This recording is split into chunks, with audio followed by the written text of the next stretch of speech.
Hello, and welcome to the Knitting Traditions Podcast. If you're a returning viewer, welcome back, and if you're new here, hello. I hope you enjoy this content.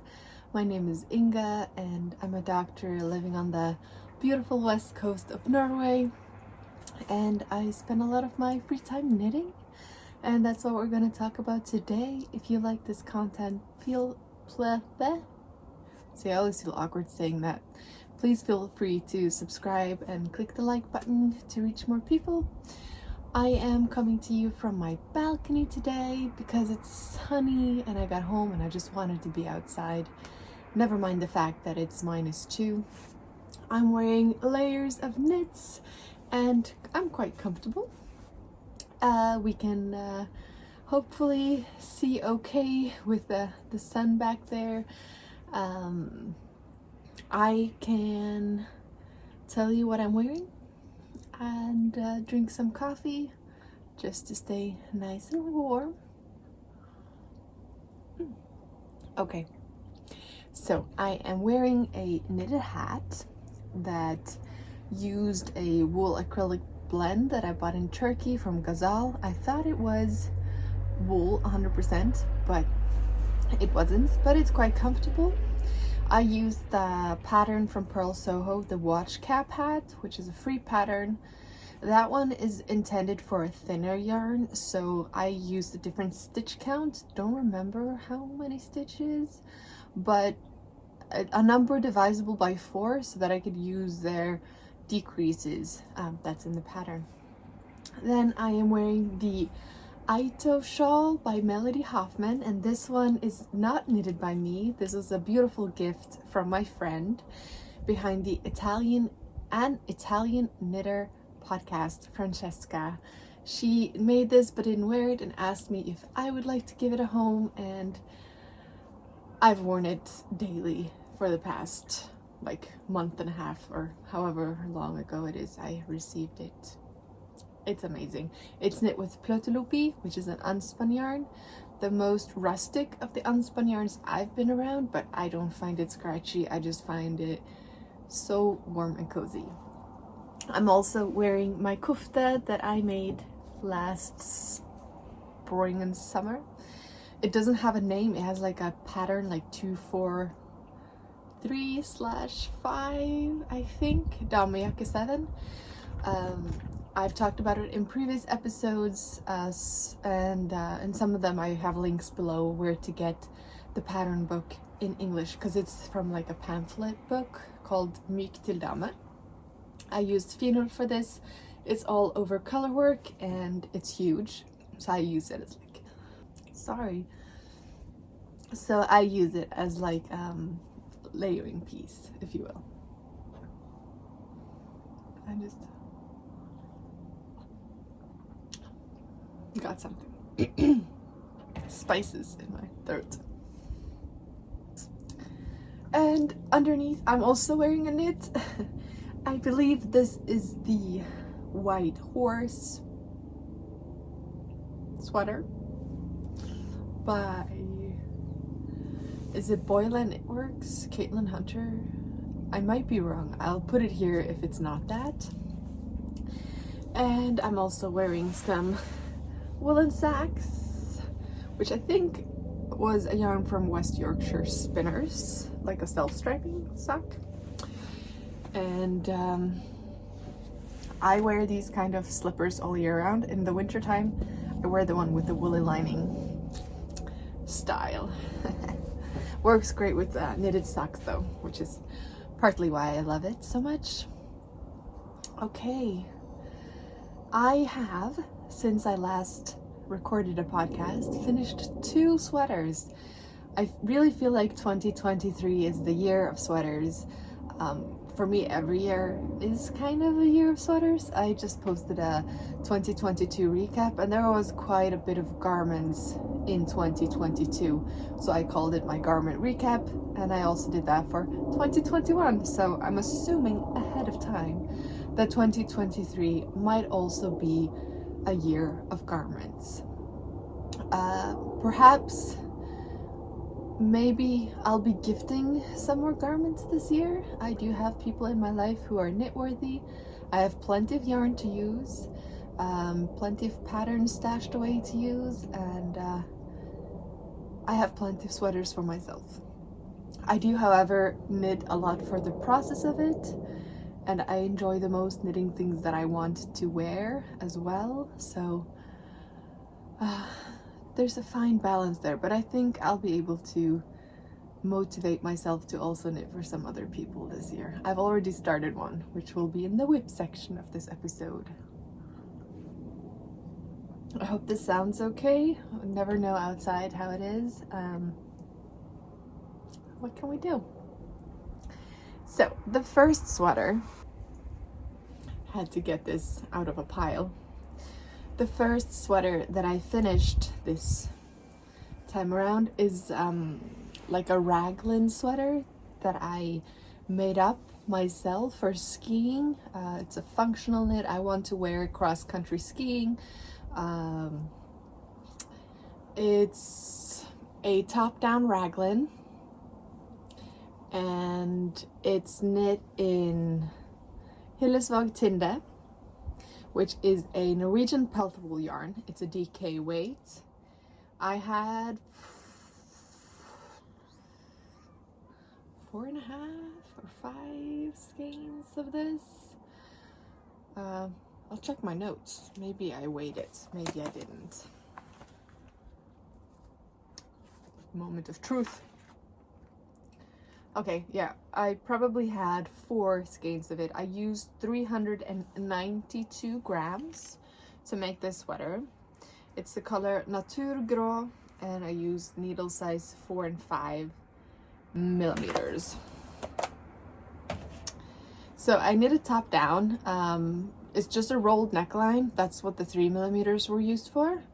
And then I changed to 4 millimeters, and I did German short rows, where I knit, I think, 2 stitches past the German short row each time, and then until I got to like this much left in the front, I stopped with the German short rows, just because I really wanted it to be high up on the back neck, because I've made the mellomtrøya before, which is a pattern only in Norwegian, and it uses the same yarn, and I loved them, but I found that it was a bit wide on the neck, so I made a tighter neck. And then I did, well, quite a bit of German short rows to raise it up.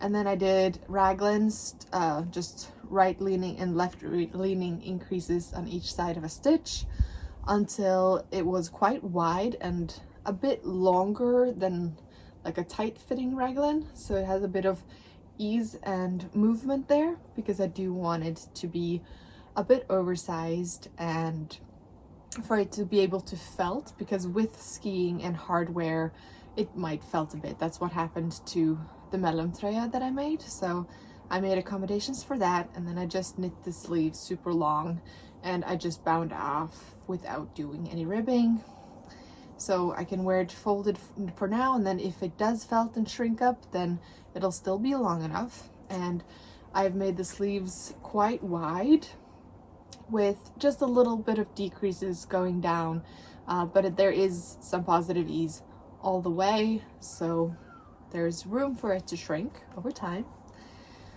So just thinking ahead here, thinking that I'm going to wear this quite a bit, I knit the body quite long, and then I split for front and back by doing some increases on each side in a moss stitch patterning, seed stitch patterning. One of you actually recommended it, because I was wondering how I could do like a curved front and back without it rolling up on itself or in on itself. So on each side I increased one stitch on each side of the marker each row, because I was knitting in the round. So after 14 rows, I had 7 new stitches on each side, and I was doing the increases right next to the marker and knitting it into patterning. So the moss, I think it's called a moss stitch, it's knit over purl and purl over knit, so you kind of have alternating purl bumps. And then after I had that, I split and I knit the front and back separately, back and forth. For, I think the front I knit 25 rows and the back 30 before I started doing German short rows again. And this time I turned before getting to the German short rows each time, so that I talk about it in the last podcast episode about how I think about German short rows and how to place them the right way. So this way the German short rows are placed right next to the edging all the way down, kind of, instead of in the knit fabric. And then after doing that, I knit 7 rows of moss stitch on the bottom, also decreasing on the edge each time, like 1 and then 2, 2, 2 stitches to make it slope. On the back piece, I wanted it to be even more like elongated, so I did German short rows also in the moss stitch after having done the stockinette portion. And then I did a little bit of a different stitch count between the German short rows. So I think here I did every stitch for the 7 moss stitches. I did a German short row, and then I think I did 2 stitches inwards 5 times, and then 3 times, and then 4 2 times, and then 5, and that ended up in the middle here. And then I just knit across, resolving them, and I did again 7 rows of the German short rows. So that's what I did. There's no magic to it, and it's quite a forgiving fabric. This is gonna fluff up so much. The pelt wool does have a lot of long hairs, which almost looks like a mohair effect, and it's gonna get even more the more I wash it and wear it. We have a ball band on loose. I'm not gonna get it. It can fly away. I'll get it later. So that was the first one. Let's put it over there and have some more coffee.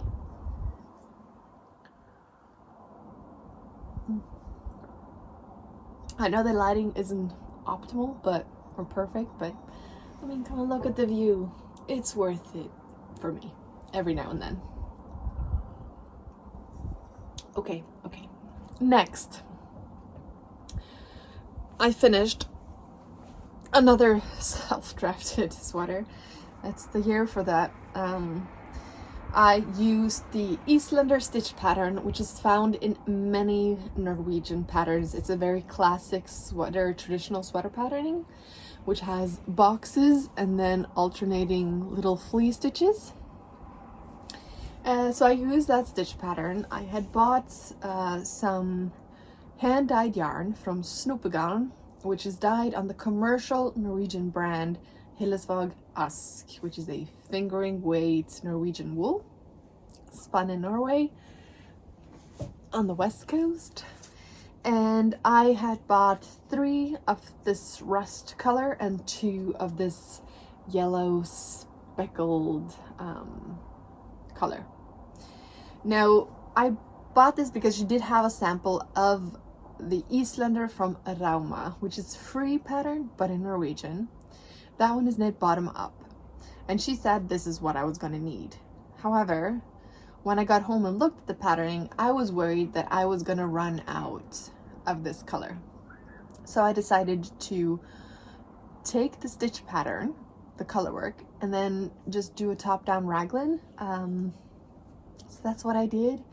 This stitch pattern is also used in the Sannesgarn patterns. I think they have several versions of the Eastender. And those are possible to get in English, I believe. You just need to find a retailer that carries it. And that's not always easy, but it is possible. I also think that there are other patterns out there. I think Ellie of Skandir has a Eastender sweater, which is similar style. Now, so I did a top down. I knit this on 3mm needles. I did a few German short rows on the back of the neck. You can see it has a little rust segment here. In retrospect, I should have just done the German short rows in the ribbing. That would have been better. However, I have blocked it now, and I think it's fine the way it is. I don't think I'm going to go back and do anything to the neckline. I have the scrap, so if I do decide in the future that I'd rather want a turtleneck of this, I can always go back, pick up the stitches, cut off this portion, and do a turtleneck. Like, the possibility is there. I just have not committed to it. I kind of like how this looks. It's not a super long body. It's somewhere between a cropped and a regular length. It's boxy. I like that. The sleeves, I made them quite wide with the raglan, and then I did some decreases. First, I knit, like you can see here, I knit until there, just straight in the round, and then from there on, every like there's two rows of the rust between the color work.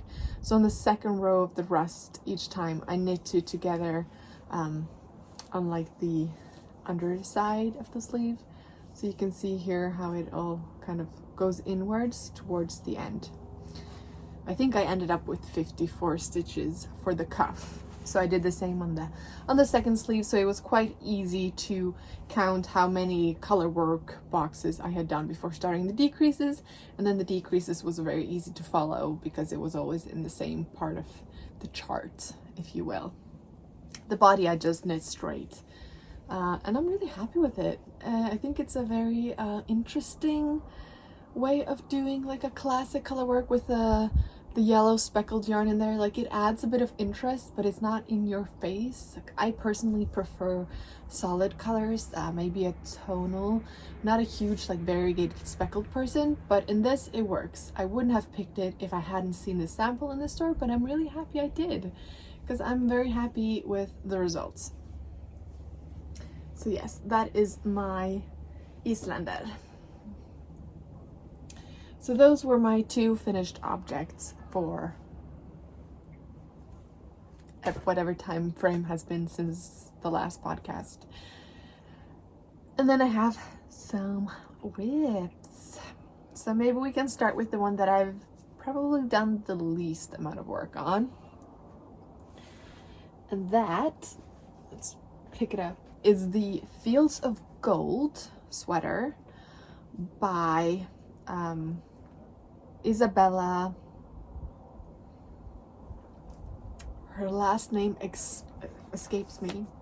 She goes by Bella on her podcast, which is lovely. I recommend. Isabella Clark, 100 Acre Wool Knitting Podcast. I'm using nutiden in the color vibeke, held double-stranded, and one strand of Knitting for Olive silk mohair in the color Dusty Rose. I'm knitting the third size, and I'm using a 4.5mm needle. And I don't think I've held it up. Here it is.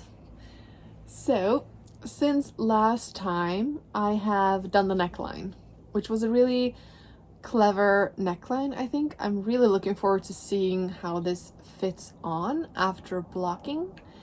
The sleeves are separated, and I think they were separated last time. You can see this beautiful color, not color work motif, but textured is the word, textured motif. And I think it's just going to be stunning. I did put this aside a little bit because I had a lot of other projects, and I don't find my nutiden or unspun projects to be very portable. So it's kind of been resting on the couch, and I want to knit this not too fast just because I am enjoying it so much. I think it's beautiful. The Knitting for Olive I have on a mohair cone that I found in Tromsø when I was there in January, and they had a sale on them. So it's 70% mohair, 30% silk. This is a 200 gram cone. It has 1800 meters. It's quite a lot of silk mohair on this. The dusty pink isn't my go-to colorway, but I got it specifically to pair with this, and I think it's working out beautifully. I'll show it better in another future podcast episode, but it has a lot of color interest to the nutiden. Okay, where do I put all my stuff? Another whip that I have been designating some time to is my Talvinen, also by Caitlin Hunter. What have I written about the Talvinen?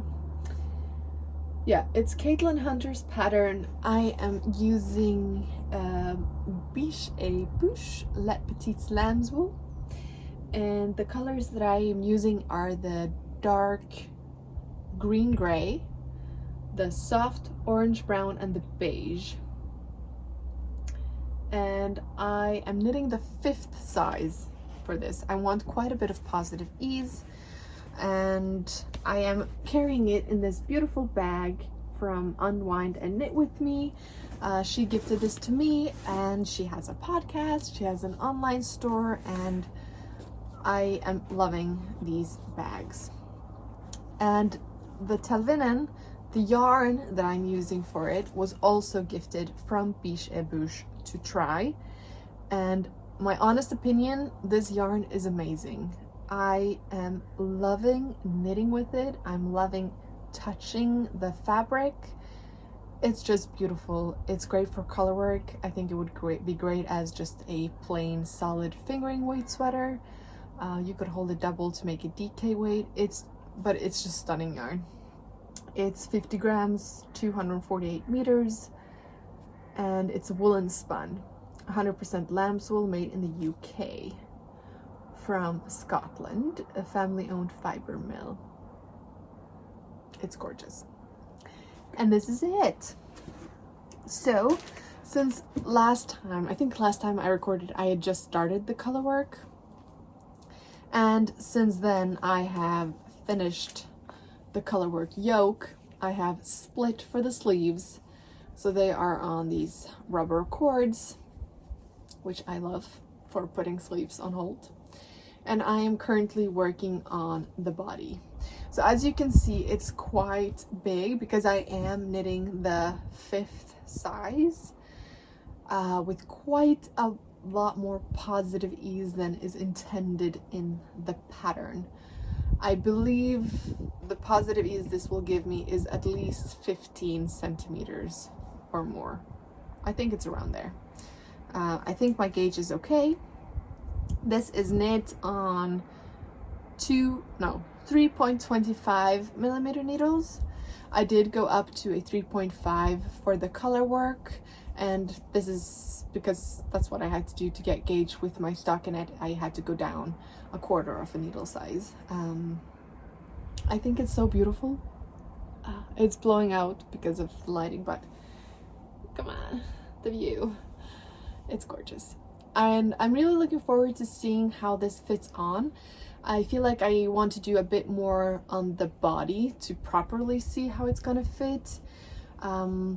Colorwork yokes are often a bit tricky with the fit, but I'm kind of thinking with this intentionally being very oversized that it's gonna fit like an oversized yoke and it's gonna be fine. That's what I'm hoping for, at least, and it's just so nice, so nice. If you're looking for a sort of rustic yarn that's still soft to the touch, this is it for me. I don't find this itchy at all. Of course, people are different, but I really like this one. So yeah, my Talvinen coming along beautifully. And this is also a project that I don't want to knit on it too quickly. I want to just enjoy the process. And I don't mind knitting on thinner needles. I mean, of course, it's a slower project than if you were to knit on bigger needles, but I find it's nice for my hands. My hands do enjoy the thinner needles. and I'm in no rush with this project, so yes. Let's see. Another project that I've been working on that I haven't shown on the podcast, I think, is a water bottle cover. So for Christmas, I gifted 2 water bottle covers, and I have one at the cabin, but I wanted to make one to have at home. So I was looking through my stash, and there is a free water bottle cover called the Cozy Bottle, if I'm not mistaken. I'll check my notes. Yeah, the Cozy Bottle by Hinke, and it's a colorwork water bottle cover. So I looked through my stash to see what yarns I had. Now I do think that this pattern is intended for letloopy, which is, what can you say, like a DK weight. It's not fingering, at least not to me. It's thicker. So I did find some yarn in my stash. I had this letloopy color, which it's 100 meters to 50 grams, so DK, you can say. And then I had this yarn in my stash, a cotton tweed. I bought this at a local yarn store in the south of Norway, that they were selling out this yarn because they wasn't gonna have it anymore years ago. And then I had these 2 beautiful yarns, which was sort of an advent swap with Sarah from Day to Day Knits last year, and they are the Retrosaria Pegulhal yarns in the color 06 and 04. Now I don't remember which one is 06 and 04, but one of them is a green with yellow and blue, like heathering, and one of them is like a old pinky mauve with blue and yellow heathering to it. And I had one of each, so I was intending on holding them double, holding this double and this one. However, I kind of find that if the water bottle cover is too thick, then I'm not getting the needed heat from the water bottle to kind of defreeze my feet. So I wanted it to be thinner, so I decided to take the stitch pattern, which is a 10 stitch pattern, and just do it in a single strand of the fingering and just omit the 4th color.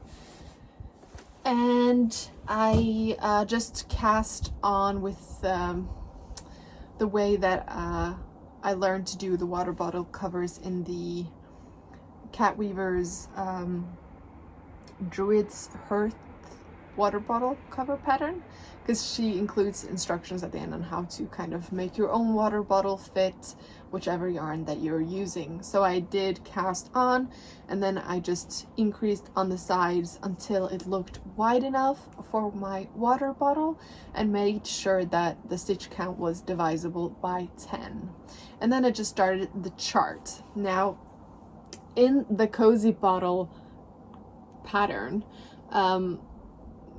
ideally, if I were to have followed it, instead of doing this color here and then this stripe, they should have been the same color. And then instead of white in the chart or beige in the chart here, it should have been the pink. So I kind of changed the colors around a bit to just do 3 colors. And I wanted to use the green and the beige together in the chart to have enough contrast, because I was thinking if I were to do the pink and the green, the contrast wouldn't be good enough.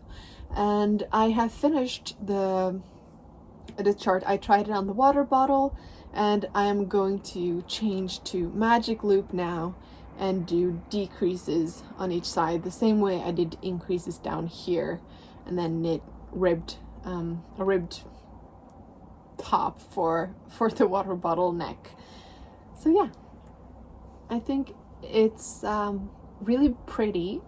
I'll show you next time inside in better lighting how the colors look together. It's very rustic. So the pegual, is that how you pronounce it? Probably not. the Portuguese yarn is quite like harsh feeling, rough feeling. I do think it will soften up.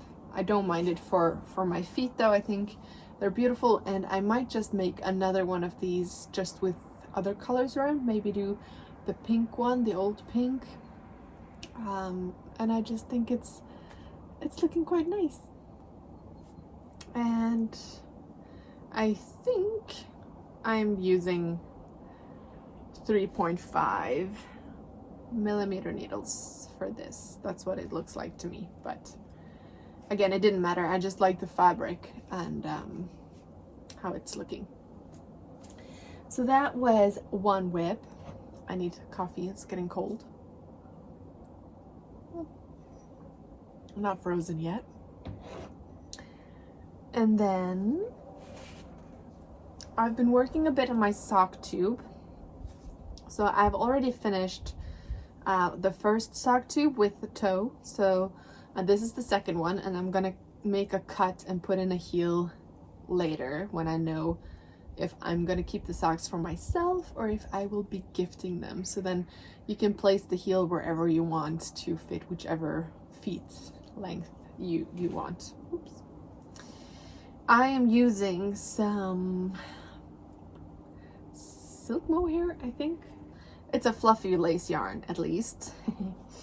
And I am holding it with, I believe this was a wishbone fingering weight superwash 100% wool yarn. Not loving the way this feels, but holding it with this fluffy base is helping a lot. And the contrasting color that I'm using is grenouille and the color owl, I think. I had the ball bands in the previous podcast episode, so if you're interested, you can go back and see me not try to figure out what I am working with. So I'm gonna knit this until it's 30 centimeters and then do the toes, and then in the contrast color, and then the heels whenever I figure out what to do with it. As for my garter square blanket, I don't think I have made any squares since the last episode. I've knit a bit on this square. I'm doing 30 stitches, 30 garter bumps on 3.75 millimeter needles in Rauma finull in all kinds of different earthy green and rust and brown and light colors. And I'm gonna crochet them all together in the end. We're getting close to 80 squares, and I don't know how many I'm gonna make, but I'm just gonna continue making them because it's a nice little in-between project. Okay. Final whip of this episode is a new whip that I'm keeping in here. And I bought some yarn in Tromsø, which is the ball band that's flying around here somewhere, but I have more. So I bought some Viking yarn, Eco Highland wool. This is the Norwegian commercial brand, but this is produced in Peru, so it's not one of those commercial brands like Hillesvåg and Rauma, which use more Norwegian fibers, more locally produced. And what can I say? I had this pattern in my queue that I've been wanting to cast on for quite a while. I have several ones of those, and I don't know what's keeping me from casting on. It's almost like I'm saving them for a later date. But I had the sweater called the Checkmate sweater by Knitwits and Yarn, I think. Yeah, Knitwits and Yarns. So he is based in Australia, and he has some beautiful designs. You should go check him out. I found him through Instagram, and I saw this sweater and I immediately thought it looked so great. And it's intarsia, which is a technique that I have not used before, so it's a challenge. Learn something new. However, I found after casting on that it's not a challenge at all. I think, you know, if you can knit, you can do intarsia. There's no hocus pocus to it. So I think he used the American Brooklyn tweed yarn. Oh, I hope it's not windy. Hopefully the sound is okay. But I didn't want to use that yarn. I wanted to find something more affordable and available to me here. So I saw that this yarn had pretty much the same specs as the yarn used in the original, and the colors that they had were also quite similar to the one in his sample, which I really liked. So I got these 4 colors. They are the color 212, 200, 208, and 218. And don't ask me which is which, but those are the 4. And I made a swatch, and after washing and blocking, I realized I could use the recommended needle, so I cast on. Now, this is intarsia. Intarsia is knit flat in order to make it work by wrapping the yarns around each other when you get to the point where you need to change color. So I am knitting a man's sized sweater flat, which means half the sweater is purling, but it's okay.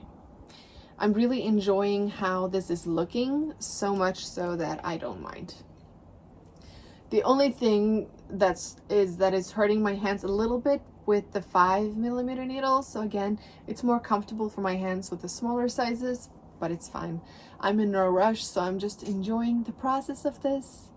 I have knit the lower half of the back panel, and I've started the upper half of the back panel with the other 2 colors.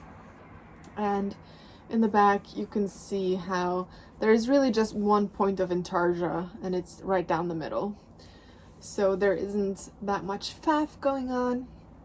He has another pattern, so this is the Checkmate, but he has another one which has smaller squares in more colors. Then I also have that one on my list, but I wanted to try with this one. This one has the least intarsia of the 2, and after doing 1 row, I was like, oh, is this it? Well, this isn't hard. I can do this. So it's just a lot of fun. And I'm loving seeing the squares together. And this is going to be a gift for my brother. And he knows he's getting it. He has a birthday soon. No way I'm going to finish it in time, but he doesn't live where I live. So I'll give it to him once it's done and I see him again. But yes, the Checkmate sweater. I'm really enjoying the yarn. It's, I think the colors are really nice, and I don't think he's going to find it itchy, even though it's like 100% wool and it's not superwash, but it's quite like sleek feeling. It doesn't have a lot of high prickle factor, if you will. It doesn't. So I think it's gonna be good. Also, made sure that my row gauge is almost exactly the same, so that I can, because he doesn't, he says to knit for this many rows. There's also a chart thing in the end of the pattern that says how many centimeters, so I can't fudge it around if my row gauge wasn't to be okay, but I measured it and it's fine. And I've measured my brother's preferences, so I know which size to make fit him the best. Because it's knit in panels and sewn together in the end, I can't really try it on him and see if I want to make it longer or shorter. I need to kind of plan ahead, so it's good to have that information in the pattern, which he does. And having taken the measurements beforehand. Okay, that was all of my whips. If you're still with me, I do have a little bit of acquisitions. Okay, I'm back. I had to go get this because Sue, which is the creator behind the account Prairie Bag Works, she, was it last year or the year before? She sent me 2 of these yarn bowls that she sews and sells. And she contacted me because she was going to Norway on one of the cruises with Arne and Carlos. And she asked me if there was anything from the States that I would like that I could buy, and then she could bring it as she was coming here. And I jumped on the opportunity because there was some yarn that I have been wanting to try for a while now. But she also sent this in the parcel when she got to Norway. She posted it because sadly the cruise doesn't go in here, which I think it should, but it doesn't.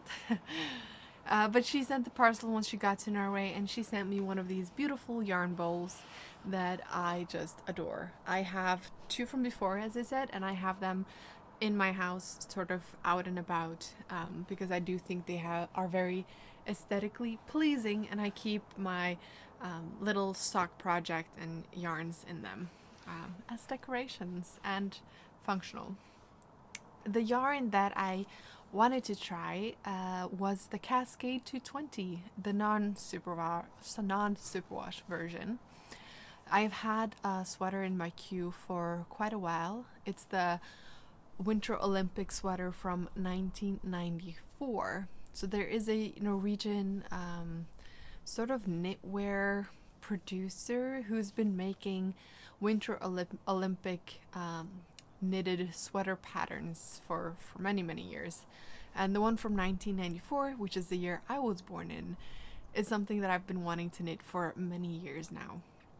The original yarn used in the pattern is no longer produced, and for some reason the new recommended yarn for it, I just don't know what it's about, but I just don't feel like knitting with it. I don't know what's wrong with me. It's not tempting.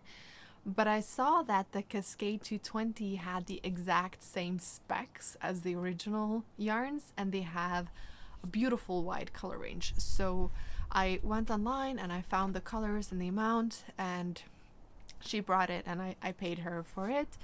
And I'm excited to show you because this is something that I really want to cast on.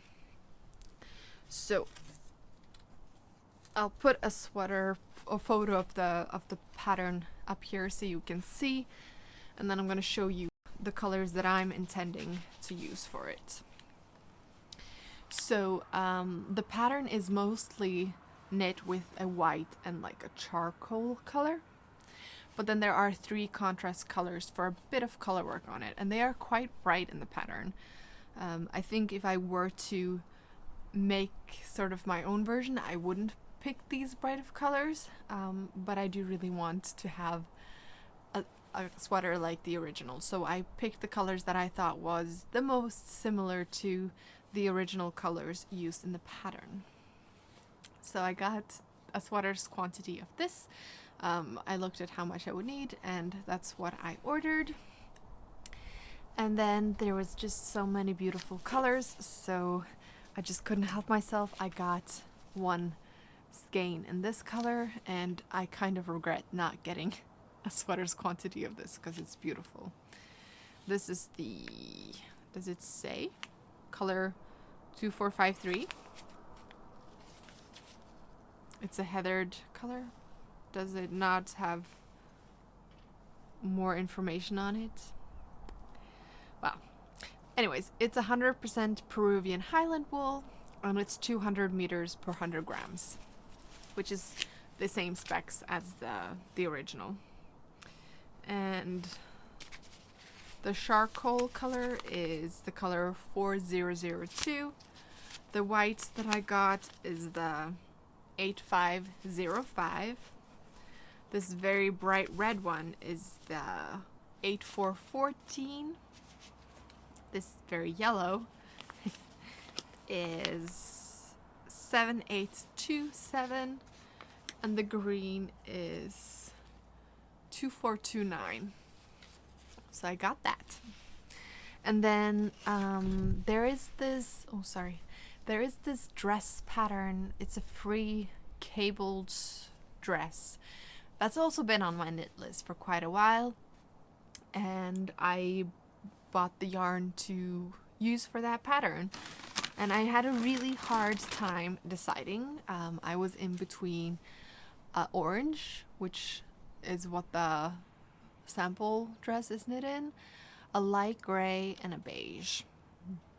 Now I got the beige in the end.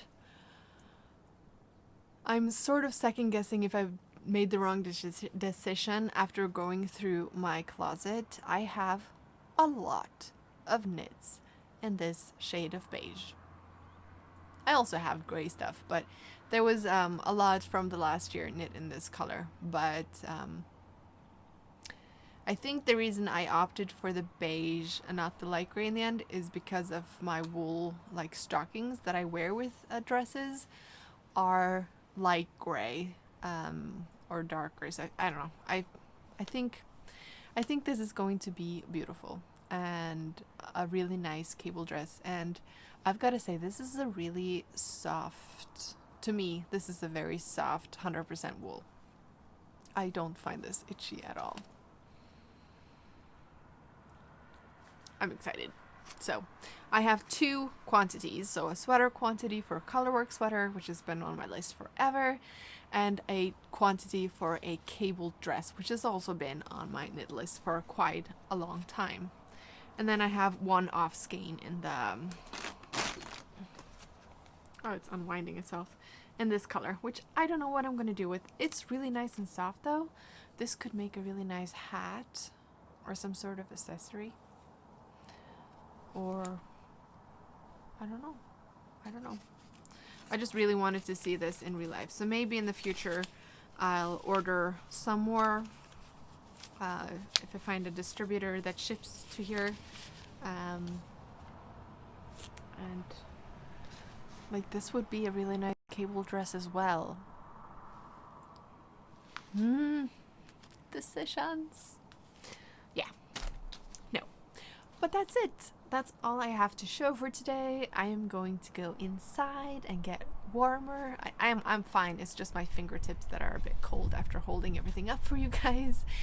And I'm gonna spend the day knitting before going back to work because people are sick and people need to work. So I'm going back in. Just wanted to record while it was actually sunlight outside, and yeah. I hope you guys are well. I hope you're happy knitting or crafting or whatever you're doing, and I will see you soon. Bye!